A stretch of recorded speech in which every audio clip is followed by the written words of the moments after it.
Good morning. My name's Steve Eichhorn Ike, and I'm sharing some testimonials this morning and many more in the future. There are so many signs and wonders that are happening amongst us and out around us that we just don't share. And so I'm going to start sharing healings, deliverance, and other positive, encouraging stories. And so I just want to introduce to you to this morning, True Evanson. He's a young man that had a hunting accident, and I'll let him tell his story. And his grandmother is with him, is Mary Ann Buck. She's a good friend. She is part of our ecclesia, and her daughter, True's mother, is a chiropractor, and they're all very deep in their faith.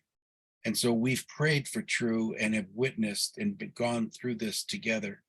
And so the Lord, I talked to Mary Ann and she talked to True. And that's what I want to introduce. So enjoy, please. And I look forward to providing you information that if you know yourself or someone that has had a miraculous sign and wonder, God is on the move and you want to share it, please get a hold of me. Thank you. I would like you to just share a little bit about what happened in your accident, and also before we do that, maybe Mary Ann, you can say hi, and just if you have anything about your daughter that you want to share or anything that I wouldn't know that you want to bring into this picture before we go through it, go ahead.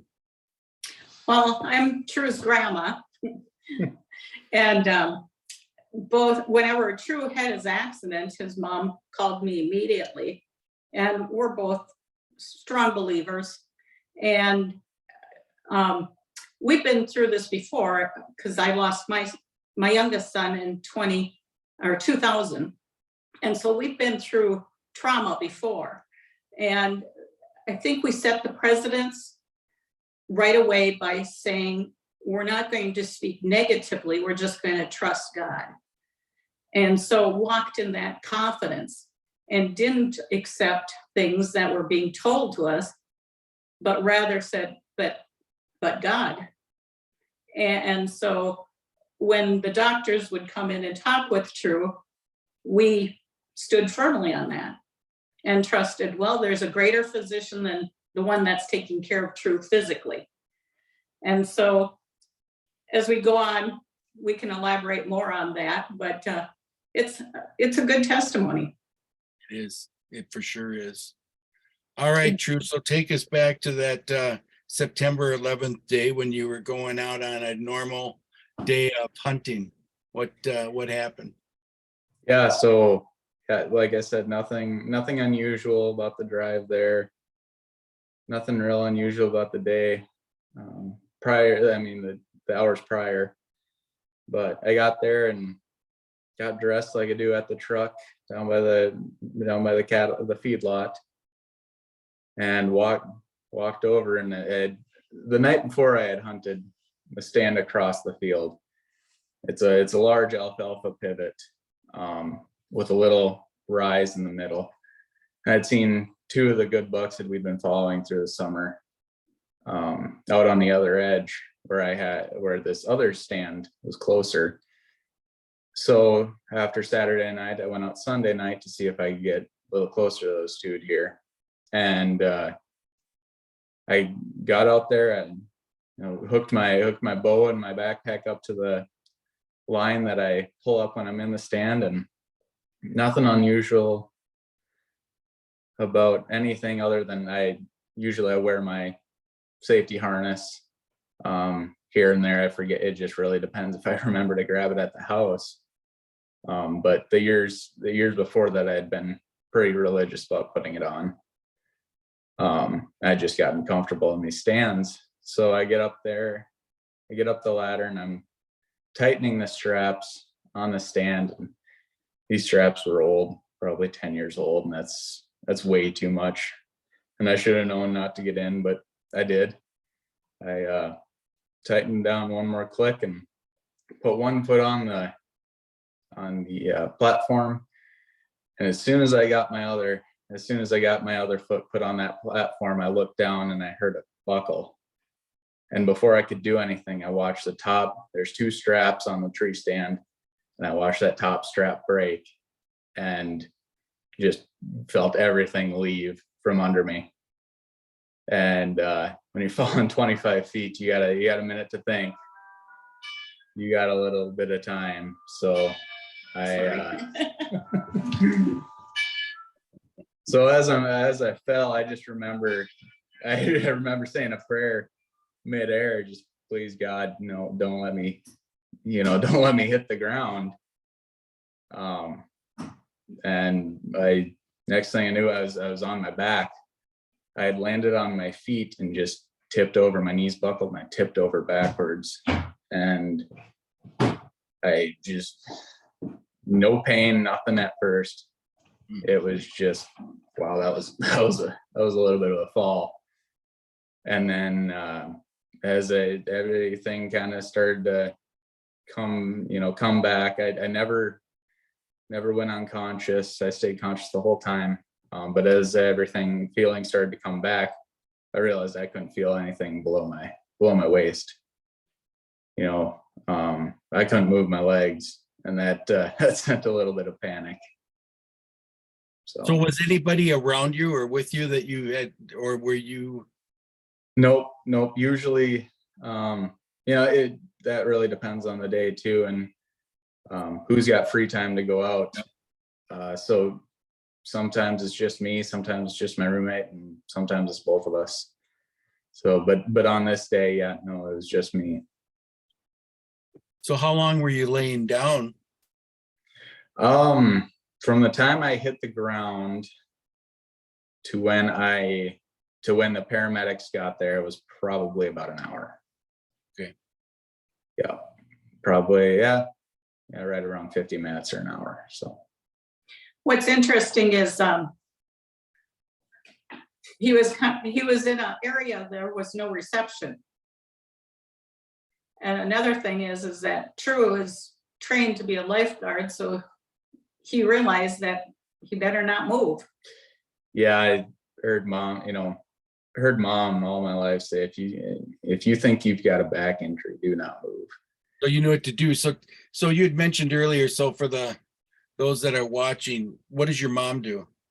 She's a chiropractor and functional. She's going training for a functional medicine degree. Chiropractor, nutritionist. She kind of does it all outside of actual modern medicine. Mm-hmm. So the advice you were given was pretty sound advice, obviously. If you think there's something wrong, if you think you have a back injury, do not move. Try to get some help, because if if I would have, well, I suppose we'll get to that later, but if I would have moved, I would have screwed my life up pretty good. So yep. It's an area of pretty low cell service down by the river. And typically when you're in the stand, you got maybe one bar to send a text. So I hit the ground and I realized I still had my phone in my pocket. So right away,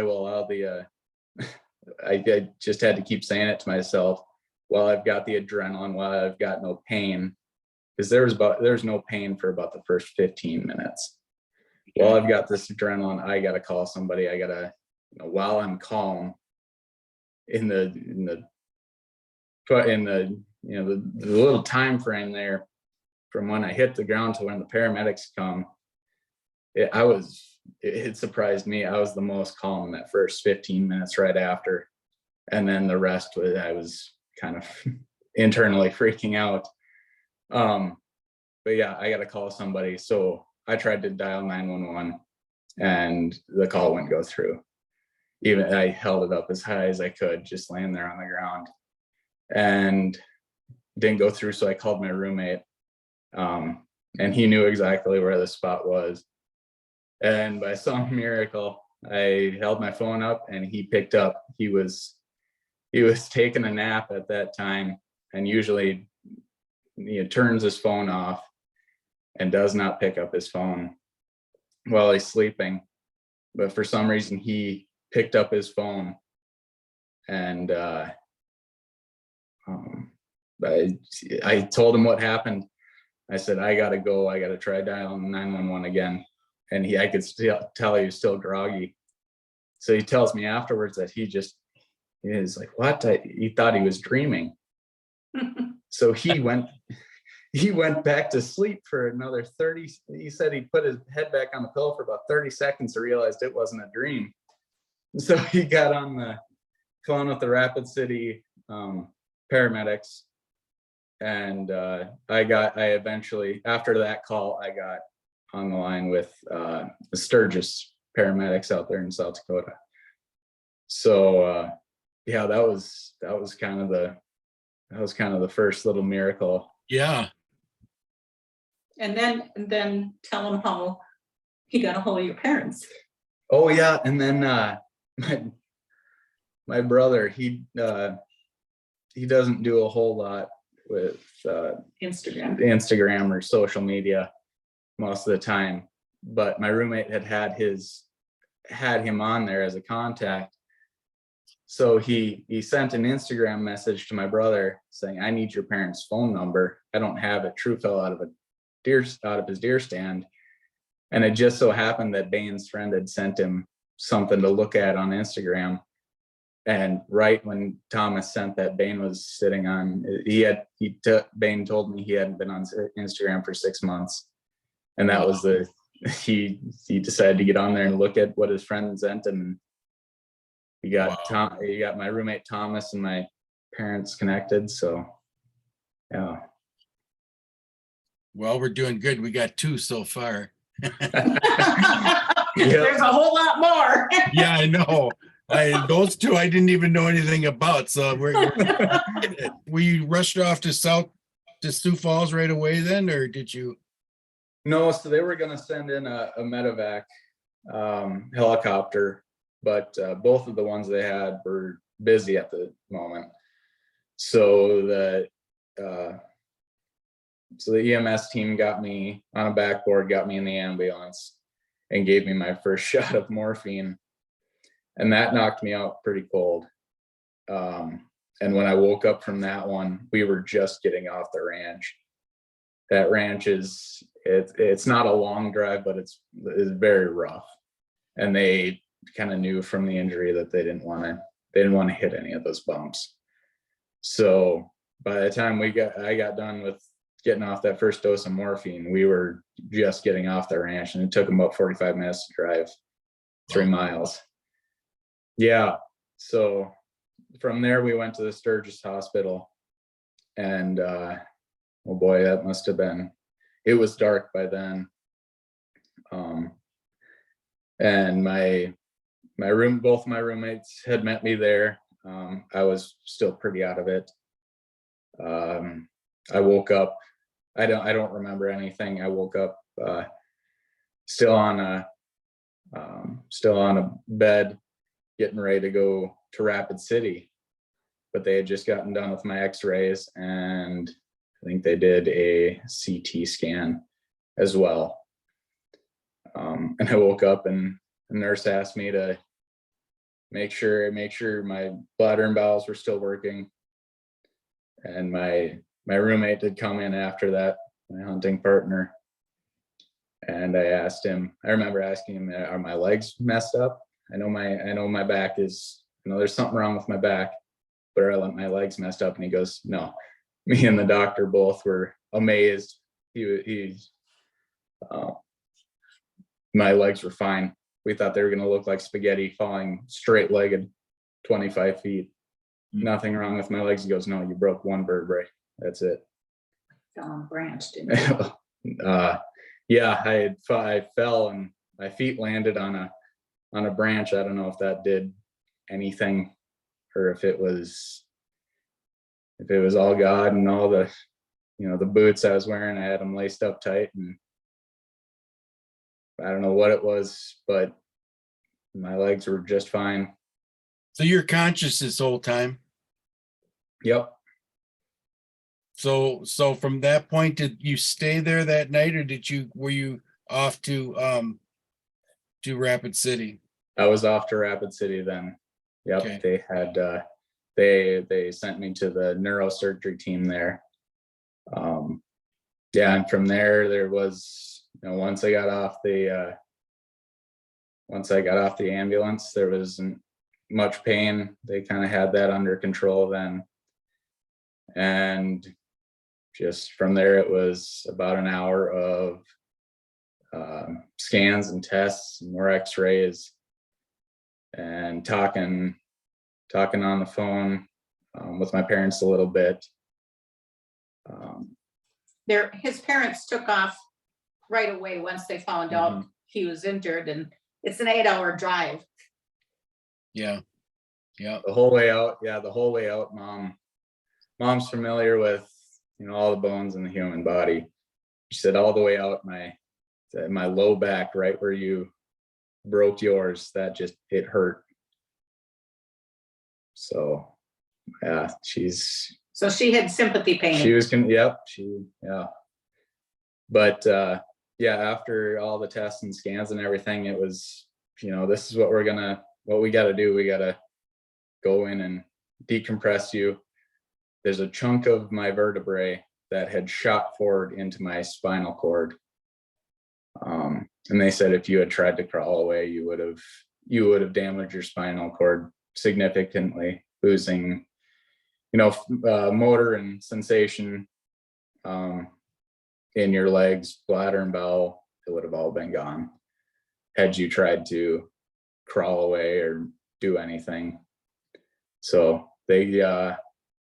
and there's just, while I was waiting for surgery, there's just overwhelming peace. I wasn't worried about anything, me and mom prayed on the phone before they said they had to wheel me in for pre-op, but just talking to nurses, and it just felt calm.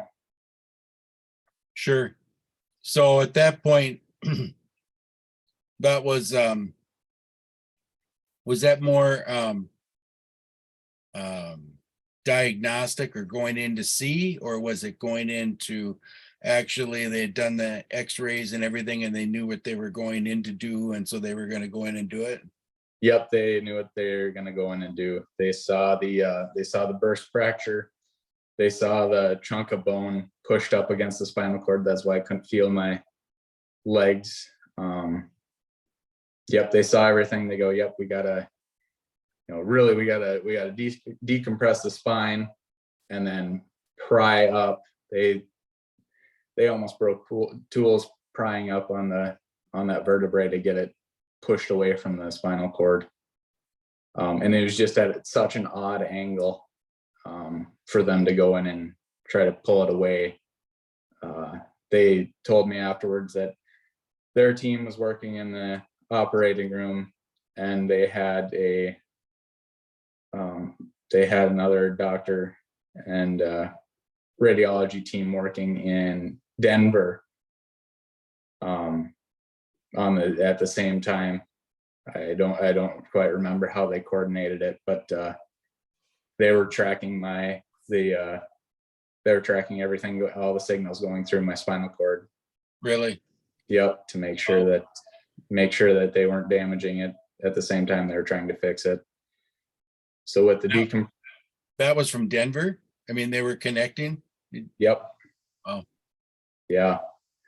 So with the decompression and pulling the bone away from my spinal cord, all I did was bruise the spinal cord. That's all that happened. I tore the derma, the outer layer, to the spinal cord a little bit, and they put a mesh patch over that. And then I had a lumbar fusion from 2 vertebrae above the injury and 2 vertebrae below. So 2 rods and 8 screws. After the surgery, the next morning they took this MRI and they came back with it. And my mom was eager to see it. And they said, we can't tell you anything from the MRI. This has never happened before. We've been on the line with the reps and the salesmen from the hardware providers. We've been on the phone with the people who make the MRI machine. it's almost like there was so much interference that it's like someone had put their hand over the spot that they were trying to look at on my back. It was black. They couldn't see anything. So mom said it was, yep. So, and how did your mom respond to that? She looked at that and she laughed. She couldn't believe it because she's seen thousands of MRIs too, and she said it looked like God had put his hand over it and said it's a work in progress yet. So I remember Mary Ann telling us that at the ecclesia too, about the black spot, and God wasn't done yet. Yeah. So, did anybody tell any of the medical people that? Nope. We just we kept it to ourselves for a little while. Mhm. I don't know if I ever told anybody. I was so out of it that from Sunday to Saturday, I was in and out on heavy painkillers, opioids, and then I had an ileus too. My stomach and bowels just would not wake up from the anesthesia. So yeah, everything was just, I wasn't feeling good. So it was pretty spotty that first week. Mary Ann, you know the story. But is there anything that you want to add for some side notes? And everything that the doctors would provide for us, they always said, well, this is a possibility. And it was, well, we don't know if he'll be paralyzed, or we don't know if he'll have his ball and bladder movement. I mean, they spoke that, and we just spoke against that. We just said, nope, that's not happening. That's not true. And so as things progressed, things started coming back. And I think True can attest to this, that, he didn't want to be there. No. He did not want to be there. He didn't want to be in ICU. They told him, probably 3 weeks, maybe. And I said, no, you're not going to be here 3 weeks. You're going to be out of the hospital in 3 weeks. Right? Yep. And so he wasn't even in ICU a week. Nope, we got out of ICU on that. It might have been exactly a week or 6 days. We got out of ICU and they moved me to a regular hospital room. And then from there, they're waiting on a little bit of mobility, 45 minutes a day with PT, and waiting for a spot to open up at the inpatient facility. For rehab. Yep. So I was in the ICU for 6 days. I was in the general hospital room for 3 days. It wasn't very long. No. And then I was in and out of the outpatient therapy facility, and it was exactly a week there. So what was their response to your quick recovery? They didn't understand it. They were calling for 3 weeks in ICU and a month or two in inpatient therapy, and they credited it all to me being young.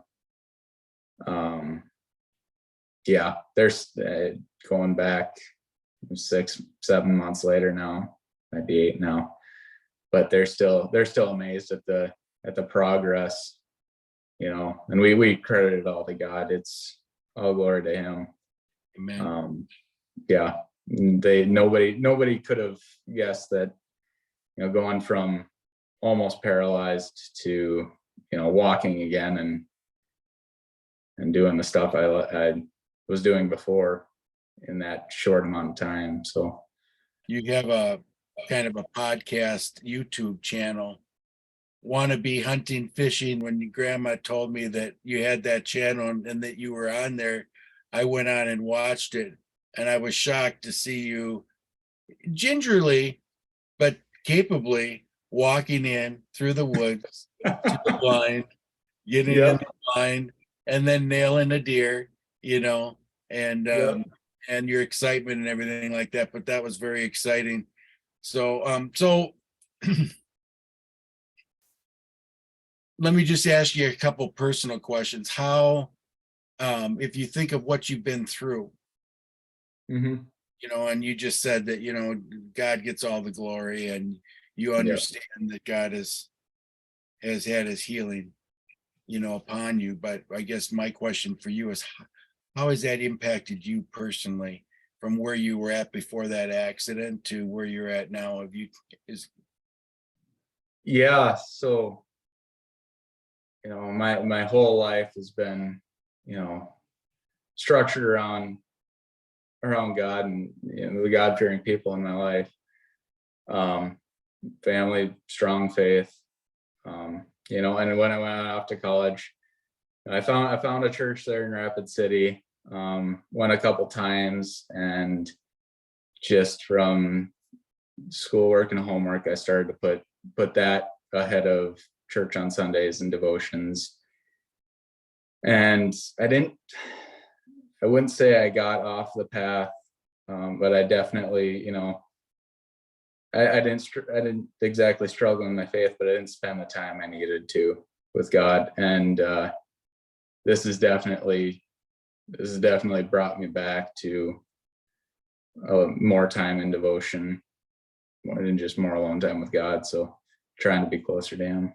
so how about your friends? How about your hunting buddy and other friends? Have you had a chance to, I mean, they obviously know what happened to you, at least some of your Mhm. close friends. What kind of response have you received from your friends around you? They're still just amazed that, that all this happened, and I'm still, I'm still here. There was times, especially my roommates could especially see it, because between the first surgery and about a month ago, I was dealing with an enormous staph infection on top of the rods that they had initially put in.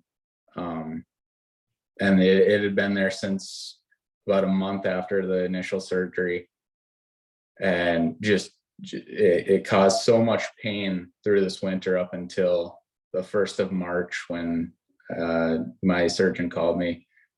My mom had looked at my blood work, and she looked at my C-reactive proteins, which are your body's way of indicating inflammation, and they were 12 times the normal level. And they had been since October, and I had been having immense pain since November. Why is this? Asking myself and asking mom and asking God, why is this taking so long? They said after 3 months in the back brace, you should be feeling, you should be getting back to your prior activities on a lighter scale. But no, during that time, they definitely saw a lot more depression, a lot more just pain. But coming out the other side now, they're seeing more of the miracle, I guess. So the staff is now under control, and The staff is now under control. Yep. On IV antibiotics for another 2 weeks here, and then it'll be a stint of oral antibiotics. But yep, they went in. the pain is better. The pain is way better. I don't Yeah. know if I felt, I don't know if I felt this good before I fell. So, but yeah, but they went in and they washed it all out with antibiotics and put 3 more levels of titanium rods in. We were trying to avoid that, but they decided that's what they wanted to do. So, but yeah, after this, I'm feeling so much better. So Marianne, you've lived through this whole thing with True? I mean, with your daughter and with True. So is there anything that True hasn't said, or from your perspective, as far as seeing God in response to what has happened? Do you have anything to add, or? Sure, I think, I'm amazed at the fact that that staph infection was there for that long and that it hadn't spread. Because staph infection is very dangerous. Yeah. And so I'm just amazed at the fact that nothing further occurred there. That could have gone to his heart. Well, we were praying that it didn't turn into sepsis, right? Right. Yeah. Yep. And so that in itself is just a miracle that it didn't do anything, do any more harm. Yeah, that it didn't get to, it was close to the bone, and if there would have been an infection in the bone, we would have been looking at years of antibiotics. So Praise God. Praise Yeah. God. Well, anything else that you want to add? Well, I think, to True's credit, I think just the fact that in a couple of the accidents, even Mhm. with your buddy, he got on the phone right away and said, hey, you need to pray for this person. Or whenever he was feeling down or needed to come out of a slump, call up and say, hey, this is what's going on. Yeah. He reached out, and I think we don't give enough credit to, we always want to be independent and don't reach out and ask people to pray. And I think we limit our resources because we don't do that, and our answers.